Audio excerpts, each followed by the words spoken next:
Assalamualaikum warahmatullahi wabarakatuh. Mari kita lanjutkan materi kita dengan sistem pencernaan makanan. Dimulai dari alat pencernaan makanan yang terdiri dari saluran pencernaan dan kelenjar pencernaan. Sistem pencernaan manusia dimulai dari mulut, dilanjut ke esofagus, kemudian masuk ke lambung, di usus, masuk usus besar, sehingga berakhir di rektum. Mari kita lihat bagaimana yang terjadi pada alat-alat tersebut. Pencernaan makanan pada tubuh manusia dimulai dari mulut dengan menggunakan gigi, maka terjadilah pencernaan secara mekanik. Yang dilanjutkan juga dengan pencernaan kimiawi, yaitu dengan menggunakan enzim ptyalin yang terdapat pada saliva. Saliva ada 3 pasang, yaitu ada yang terdapat di bawah lidah dan ada yang terdapat di bawah pipi kanan dan kiri.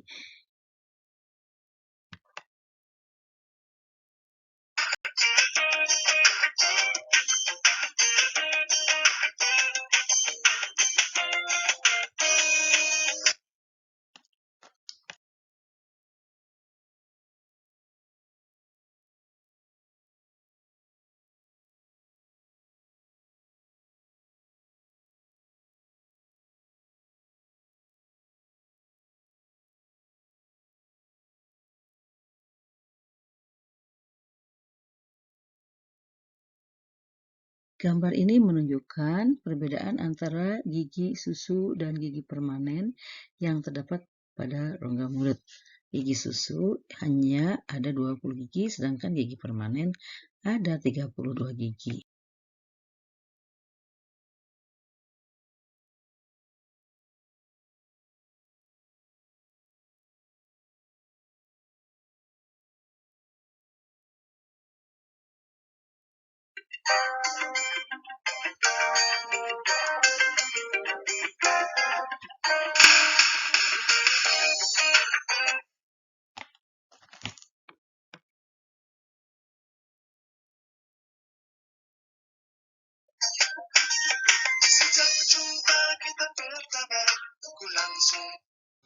Nah, fungsi gigi itu berhubungan juga dengan bentuk gigi. Gigi seri itu bentuknya lebih tipis tetapi tajam karena fungsinya untuk memotong makanan. Gigi taring biasanya juga bentuknya lebih tajam dan dia berfungsi untuk merobek makanan yang liat seperti makanan yang berasal dari daging. Sedangkan gigi geraham bentuknya memiliki permukaan yang besar dan permukaannya yang tidak rata karena berfungsi untuk mengunyah, menggilas atau menghancurkan makanan. Selanjutnya adalah lidah.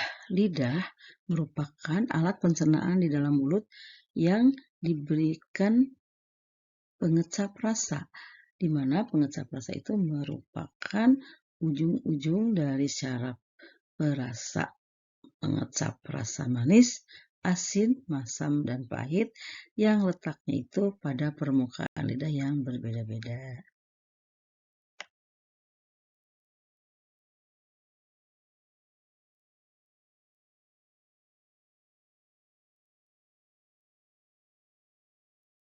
Berhubung lidah memiliki indera pengecap rasa, maka fungsi lidah yang utama adalah sebagai pengecap rasa makanan. Selain itu, dia juga berfungsi untuk memindahkan makanan ketika dikunyah atau dicernakan secara mekanis. Dan yang terakhir, dia juga membantu untuk menelan atau memasukkan makanan yang sudah dihancurkan itu ke dalam kerongkongan. Adapun kerongkongan itu merupakan suatu alat yang dilanjutkan dari mulut. Nah, di antara mulut dengan kerongkongan itu ada faring atau tekak yang merupakan persilangan atau persimpangan antara tenggorokan dengan kerongkongan. Nah, di situ ada suatu alat yang disebut epiglotis. Nah, dia adalah katup pangkal tenggorokan yang fungsinya untuk menutup tenggorokan ketika kita menelan makanan.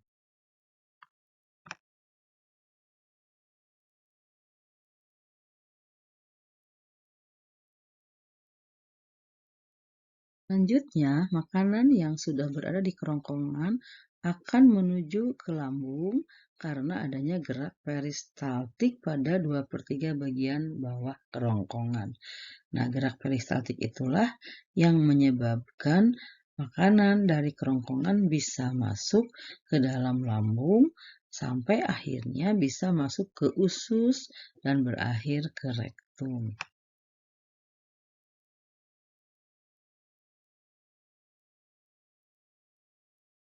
Inilah ya gambaran dari gerak peristaltik.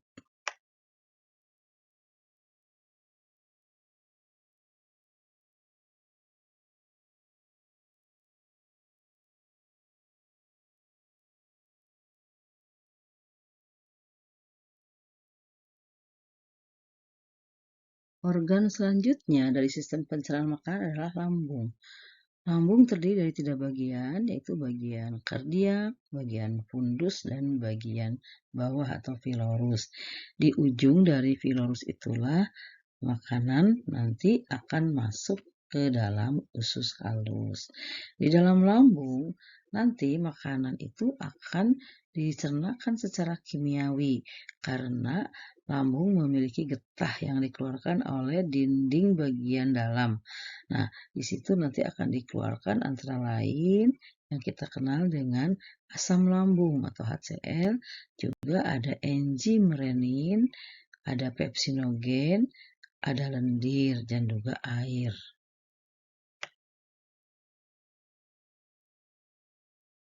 Juga mengenal adanya asam lambung.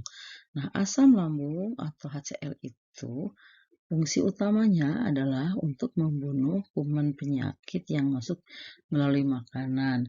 Tetapi dia mengaktifkan pepsinogen menjadi pepsin. Sehingga pepsin itu nanti akan berfungsi untuk mengubah protein menjadi pepton. Nah, sedangkan renin biasanya ada pada bayi ya yang masih menyusu karena enzim renin itu berfungsi untuk menggumpalkan protein susu. Nah, itu terutama pada bayi yang belum bisa makan ya. Dari lambung, makanan akan menuju usus halus melalui pilorus. Nah, makanan akan masuk ke dalam usus halus karena pilorus itu terbuka diakibatkan oleh adanya asam lambung. Sedangkan di dalam usus sifatnya basa. Nah, usus sendiri memiliki panjang antara 2-7 meter yang terdiri dari duodenum atau usus 12 jari, panjangnya 25 cm. Ada jejunum dan ada ileum.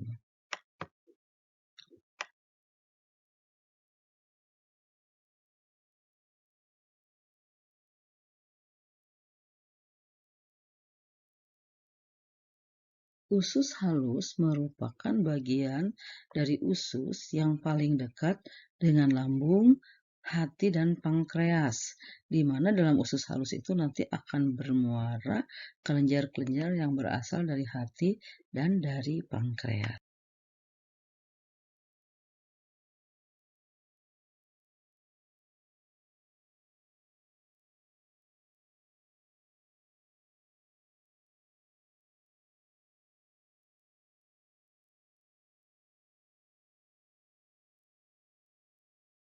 Pada duodenum itulah nanti saluran empedu dari empedu dan dari pankreas itu akan bermuara. Empedu dihasilkan oleh hati. Fungsinya itu mengemulsikan lemak.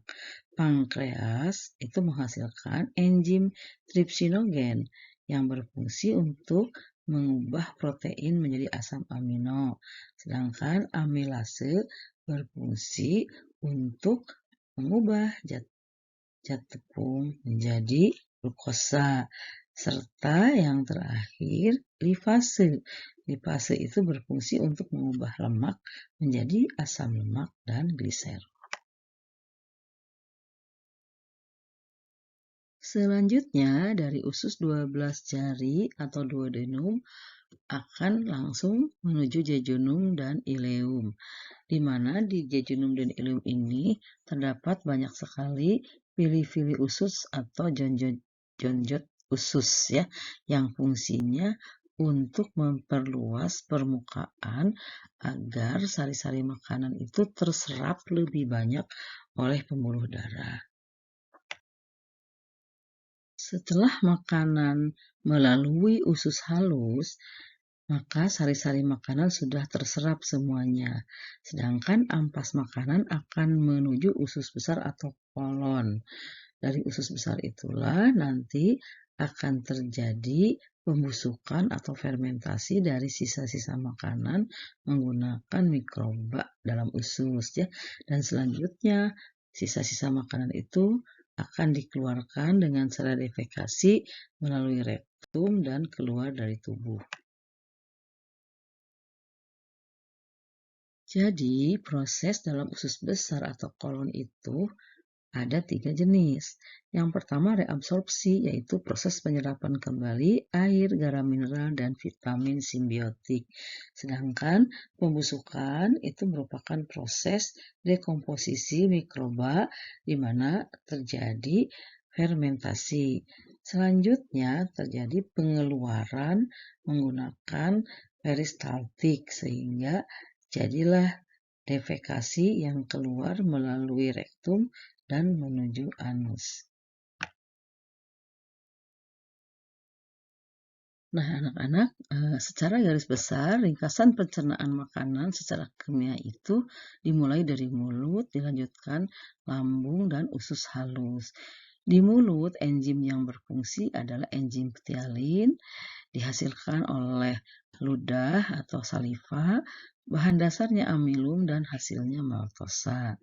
Di lambung ada 3 jenis, yaitu pepsin, renin, dan HCl yang dihasilkan oleh dinding lambung. Sedangkan bahan-bahan yang dicernakkan adalah protein, susu, dan pepsinogen. Sedangkan hasilnya adalah pepton, protein penggumpal, dan pepsin.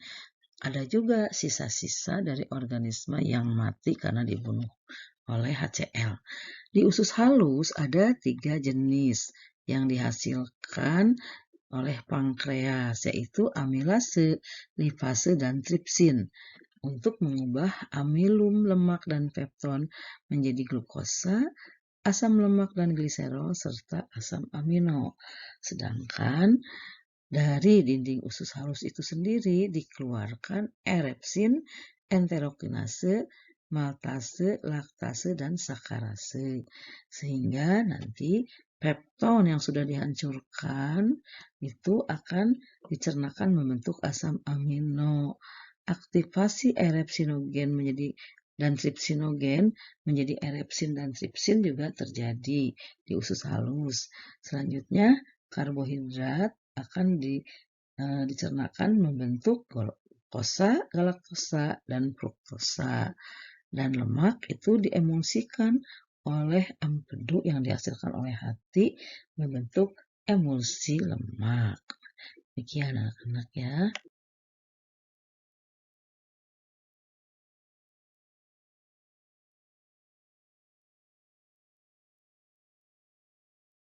Nah, jadi penyerapan makanan itu bentuknya dalam sari-sari makanan ya. Karbohidrat bentuknya glukosa. Kalau lemak bentuknya asam lemak dan gliserol. Protein dalam bentuk asam amino. Sedangkan garam mineral dan vitamin tetap bentuknya sebagai garam mineral dan vitamin. Nah, bagian yang menyerapnya di dalam usus halus itu, kalau glukosa, asam amino, dan garam mineral diserap oleh pembuluh darah. Kalau asam lemak dan gliserol diserapnya oleh pembuluh kil, nanti menuju getah bening.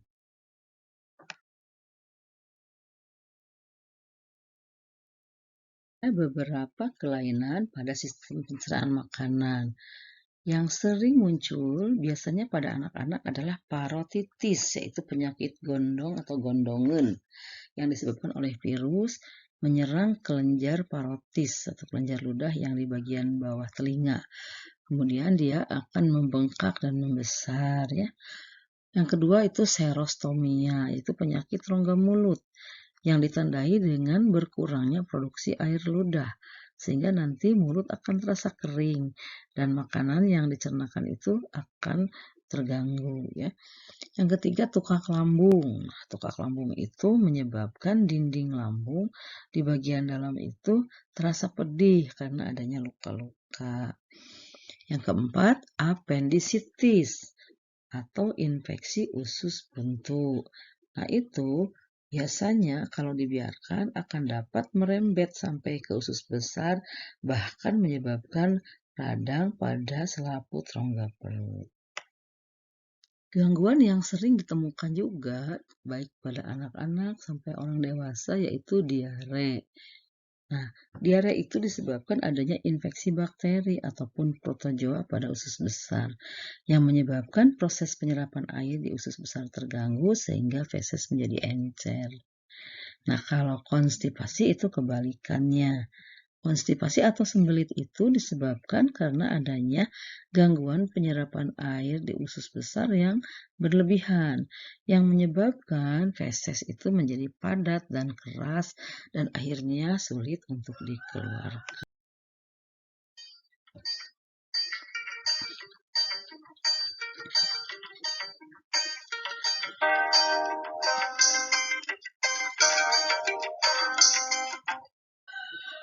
Nah, anak-anak, sekian dulu pembelajaran kita kali ini.